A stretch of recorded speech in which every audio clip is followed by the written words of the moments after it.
Nah ini cerita supaya kamu tahu. Jadi berkah betul ya di Indonesia itu lama itu ada Madura, ada Sumatera, ada Banjar. Kalau orang Banjar lebih hebat lagi. Orang Banjar itu di mana-mana pakai bahasa Banjar. Sama seperti orang Madura, di mana-mana orang pakai Madura. Dan orang Banjar kenapa saya bilang lebih? Karena memang sebuah Banjar karena Madura itu induknya kan Syekhona Khalil. Ya, tentu yang kita tahu yang modern. Banjar itu punya indukan namanya Syekh Arsad siapa?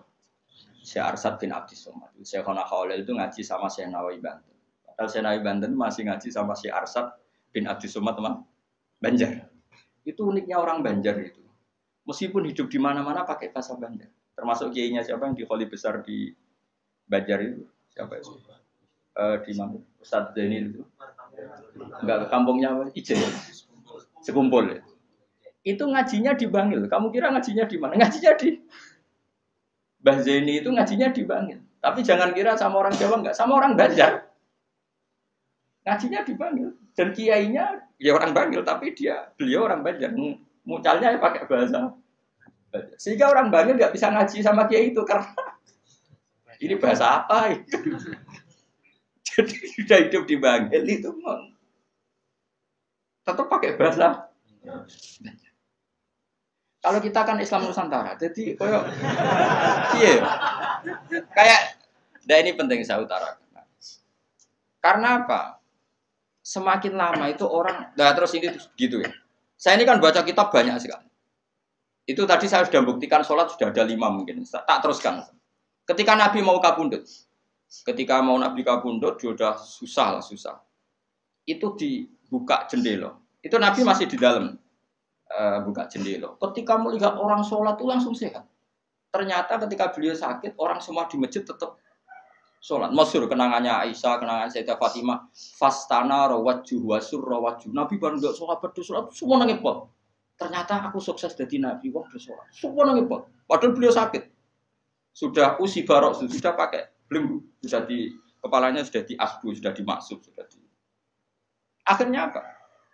Nabi minta Cong aku gandeng ben iso salat terus dipapa aku Sayyidina Ali bin Fadl itu saudaranya Abdul bin Abbas Fadl bin Abbas terus Nabi yuhada bina rajulaini dipapa Fadl sinten Ali terus kemudian ikut jamaah masyhur terus akhirnya Abu Bakar mundur kemudian Nabi ngimami lagi-lagi Nabi bunganya itu krono salat jadi semua kenangannya sahabat itu ya salat. Karena begitu spesialnya sholat, ini era sahabat ya, orang-orang era ini. Karena begitu spesialnya sholat, ketika Rasulullah wafat, intaqala ila rafiqil a'la, ini dengerin betul ya Pak. Paling tidak kita pernah punya pikiran kayak orang waras. Jadi kesuwan kayak berpikir orang waras yang ini tak tobat. No. Kemudian ketika Nabi wafat, intaqala ila rafiqil a'la, apa komentar para sahabat? Siapa khalifahnya Rasulullah? Ya orang yang disuruh Nabi sholat. Kata alasan mereka, jabatan negara itu sepele. Wong sholat sepenting itu saja Abu Bakar sing kon dadi imam. Saya ulang lagi cara berpikir sahabat. Jabatan presiden, jabatan khalifah itu cemen. Wong urusan dunia wae. Wong urusan sepenting sholat wae sing sowan pangeran dikongkon mimpin Abu Bakar. Apa meneh dire urusan dunia wis ben Abu Bakar. Itu ukurannya kelayakan jadi pemimpin itu juga sholat gitu Pak. Paham ya? Mulane ana kontestasi imam, paham? Tapi tapi Gus, akal-akalan zaman modern itu akal-akalan iki cerita. Mulane tak koi iku zaman sahabat terus akiasno.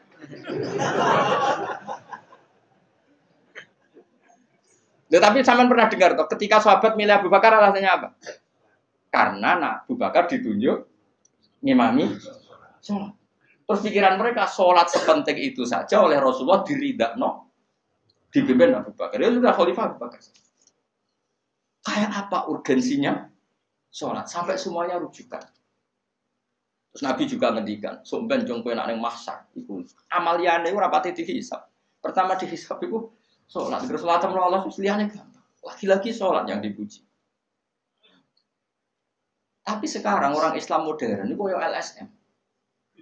Jadi pikirannya itu gimana supaya orang kaum marginal itu sing ndi ora supaya ke tengah. Berarti koyo pemain bal, itu rumus-rumusnya kok pemain bal. Orang yang termarginalkan supaya di tengah. Orang-orang miskin itu bisa dibasmi. Oleh basmi piye malaikat Mikail ora kepen ngreseki ngentekno. Jadi gak pikir sampai wong melarat ora salat luwih dibela timbang wong mapan salat. Mergo wong mapan salat jenenge berjuwis. Nak wong ora salat tapi melarat iku kaum pinggiran. LSM seringane bela kaum pinggiran. Padahal iso wae Allah ngukum wong ora salat rezekine angel. Sing sering salat diparingi barokah urip rezekine jembar. Tapi sebagian wong-wong LSM ya ora kabeh tapi kakean sing ngene iki, paham ya? Sing salat mapan nggo mobil dianggap berjuwis, anti sosial. Sing ra salat terus Allah ngukum melarat, tetep dibela-bela mergo napa marji. Ngene ke jogeman melok ngono niku iku wong Islam. Ojo geman iso wae dekne melarat mergo uripe boros. Di dhuwit sithik dienggo narkoba, di dhuwit sithik nggo bokeng wong wedok, terus melarat. Bareng melarat, berhubung melarat tetep mbok bela mati-matian. Tapi tak kok pangeran itu piye? Aku tak hukum malah mbok bela gitu piye. Lah saiki akeh ora percaya tak kok aku. Sopo wae wong paling melarat ning donya terus tak kok ya asal usule. Kira-kira mergo Allah sing dolim apa masalah lune?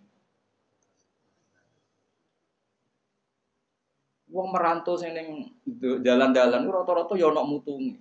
Melarat ning desa isin tukaran mbek Pak D Pali terus mutung anti silaturahim minggat sementing rawuh dulur.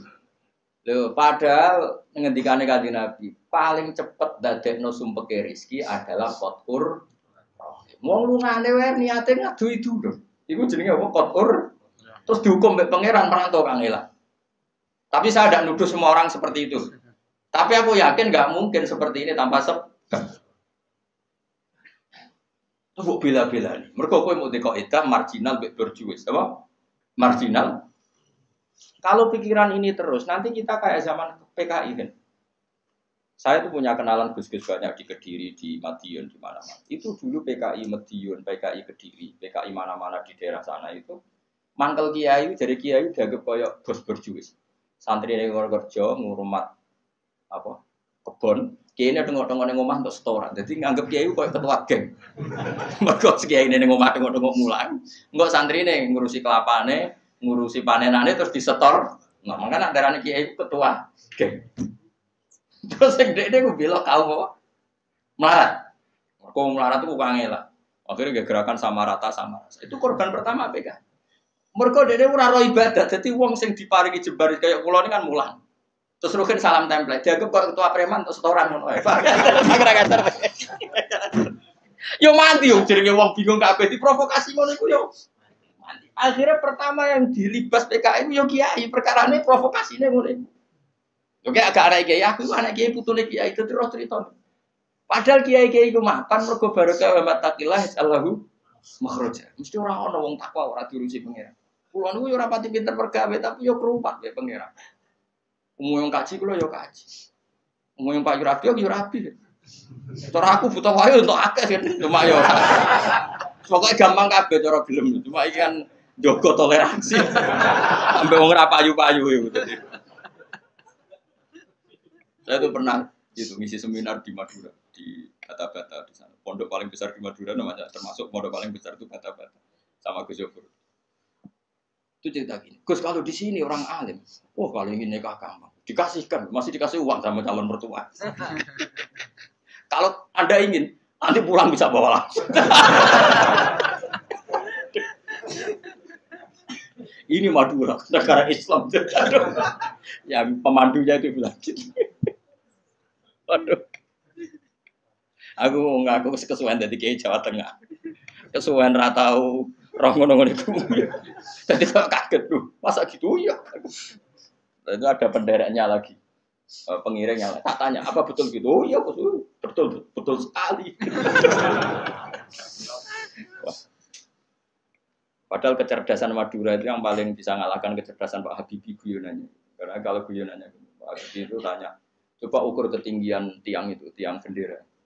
Oleh orang Madura dinaikin. Ditanya, kenapa tidak kamu copot? Itu kan tiangnya kan copotan. Kenapa tidak kamu copot ukur di bawah? Oh, namanya agak ketinggian, Pak.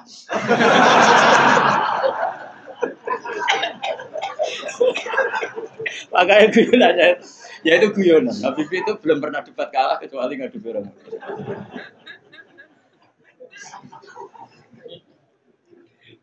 Tapi di sana juga gitu, guyonan. Tapi memang orang Madura itu nak guyon. Orang Madura tak tanya, memang guyonannya gue ya. Memang Madura cerdas-cerdas. Jadi wong sing ra iso bayangno iku. Aku pikir wis beda memang. Nah, perasaan saya di sana itu kayak di Thailand karena pulaunya terpisah terus bahasanya beda. Jadi kalau orang Madura ngomong sama orang Madura kayak ada di Indonesia juga. Kayak di Thailand. Dan ini cerita supaya kamu tahu. Jadi berkah betul ya di Indonesia itu lama itu ada Madura, ada Sumatera, ada Banjar. Kalau orang Banjar lebih hebat lagi. Orang Banjar itu di mana-mana pakai bahasa Banjar. Sama seperti orang Madura, di mana-mana orang pakai Madura. Dan orang Banjar, kenapa saya bilang lebih? Karena memang sebuah Banjar, karena Madura itu induknya kan Syekhona Khalil. Ya, tentu yang kita tahu yang modern. Banjar itu punya indukan namanya Syekh Arsad, siapa? Syekh Arsad bin Abdis Somad. Syekhona Khalil itu ngaji sama Syekh Nawawi Banten. Padahal Syekh Nawawi Banten masih ngaji sama Syekh Arsad bin Abdis Somad, teman Banjar. Itu uniknya orang Banjar itu. Meskipun hidup di mana-mana pakai bahasa Banjar. Termasuk kiainya siapa yang di Kholi besar di Banjar itu. Siapa itu? Di mana? Ustadz Zainil itu. Enggak, kampungnya apa? Ijen. Sekumpul ya. Itu ngajinya di Bangil. Kamu kira ngajinya di mana? Ngajinya di Mbah Zaini itu ngajinya di Bangil. Tapi jangan kira sama orang Jawa enggak, sama orang Banjar. Ngajinya di Bangil. Dan kiainya ya orang Bangil, tapi beliau orang Banjar. Mucalnya ya pakai bahasa Banjar. Sehingga orang Bangil enggak bisa ngaji sama kiai itu karena ini bahasa apa itu? Jadi sudah hidup di Bangil itu tetap pakai bahasa. Kalau kita kan Islam Nusantara, jadi koyo iya.